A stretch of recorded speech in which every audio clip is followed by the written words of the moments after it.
To some, it's a white elephant which will despoil our countryside and eat up taxpayers' money.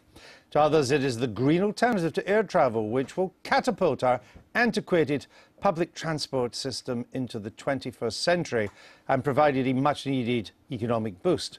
Of course, it will still eat up a lot of taxpayers' money. This morning, plans for a new high-speed rail network between London and Birmingham have won the qualified, you might even say lukewarm, support of the Transport Select Committee.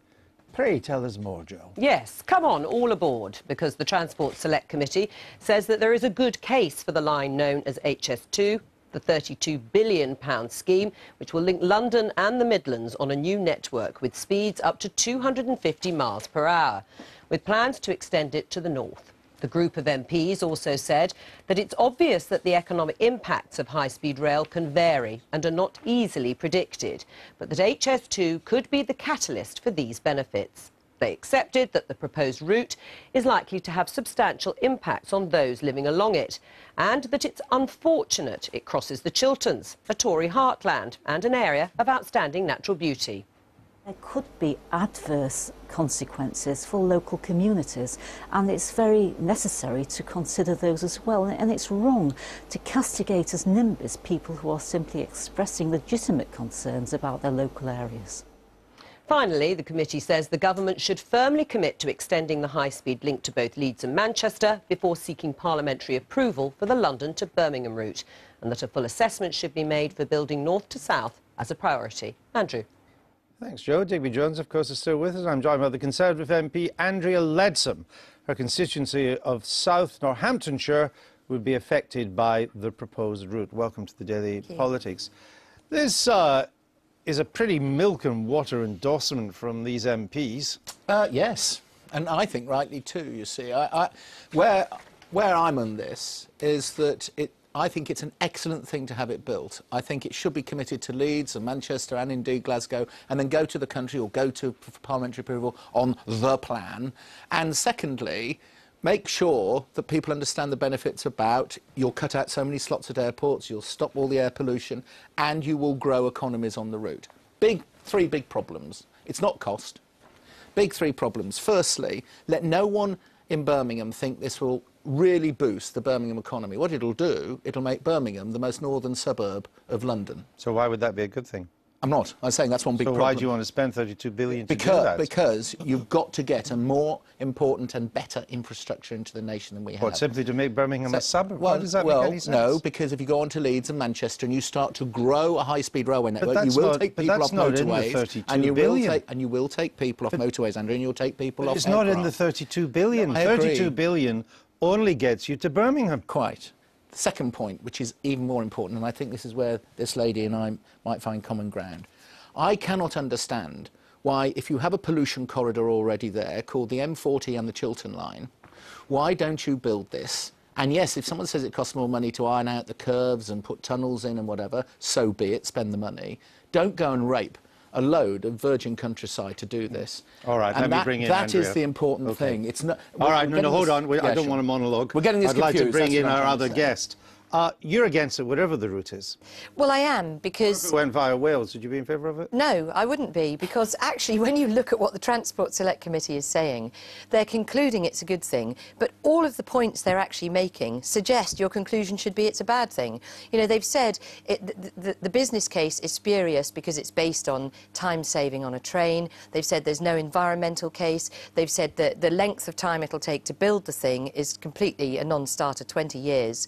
There's no commitment to going beyond the Midlands at this moment in time. So the conclusion I would draw from their report is that they shouldn't be supporting it. But if you have your way, we would end up the only major European country of any size without a high-speed network. Well, that's just not true. Our intercity 125s are technically high speed. And the reality is... If you travel in Spain or France. No, but when you look at Spain and France's situation, when you go off their high-speed rail network, you're onto very slow, very poor train services. In the UK, our intercity 125s, when you bear in mind what a small geographic area we are, they serve the purpose of getting us between cities very fast. And what I'm arguing is we're talking £32 billion. That excludes the spur to Heathrow. That excludes having to build a new underground, frankly, because if you're bringing in 2,000 more people every 4 minutes into Euston, the Victoria Victoria Line can't cope now, let alone with those increase in numbers. All right. So the costs are absolutely a tiny proportion of the reality of building this thing. I did a trip to Birmingham a couple of weeks ago. It took an hour and 20 minutes. I mean, people would knock British trains. It was a perfect trip. Yeah. An hour and 20 minutes was relaxing. I had Wi-Fi. Somebody brought me a cup of coffee. I got some work done. It was actually quite peaceful. I do it a lot. Yeah. Why don't we, instead of spending 32 billion, which you and I know will be 60 billion at the end of the day in this country, just to get to Birmingham, take a fraction of that money and improve the existing line? I think And make it an hour instead of an hour and 20 minutes. There's only so much you can do, an engineer would tell both of us, because I'm not one, but there's only so much you can do with existing line. And you can only get it down to a certain speed, or up to a certain speed, because of the existing line. What I'm saying is, for a fraction of the money, you could actually do so much by building something in the same corridor. That is something that they don't seem to have thought about. And well, they haven't. They've me. rejected it. Well, quite. But why? They think it might cost more in the end because it's not a corridor suited to a high-speed line. Well, they say the bends are too tight and the gradients are too much. Right. I mean, the fact is nobody flies to Birmingham already. Yeah. So the only real gains are if Manchester and Leeds and up to Scotland. Get them out of the cars. But you don't save anything on pollution on that, because every slot that Heathrow gives up for Glasgow or Edinburgh, and by the way, there are very few domestic flights out of Heathrow now, will go to new lines to Shanghai and Guangdong and Rio and so on. So there's no saving on that. To be honest, nobody pretends that there's an environmental argument now anyway. But I do think there is a key point here about if you are determined to go high speed, the environmental impact is far, far greater than if you did 160 to 180 miles an hour, which itself is exponentially faster than we already have. So if you were to look at a combination of sorting out pinch points, improving the speed on existing trains, potentially even adding another line part of the way, perhaps as far as the Midlands, so that you can then free up the existing West Coast main line to go to the northern cities with a much better service there, it would be a far cheaper. And the key thing is, if you just go with high-speed rail, you're not actually sorting anything out till 2026. All right, let me ask you. We can't wait till then. I'm going to preface this final question briefly with, I broke the story in the Sunday Times about Crossrail in 1986. It's now 2011. They're still trying to build it. In your heart of hearts, do you think this high speed will ever be built? Ooh. Yes or no? Do you want to phone a friend? You haven't got time. The answer is, I think it will. You do? What about you? Funnily enough, given where we both come from, I think it won't. I'm beginning to think that too, whereas I always thought it would. And yet I'm probably more in favour of it than you. That's all right. Yeah. Andrea Leadsom, thanks for being with us.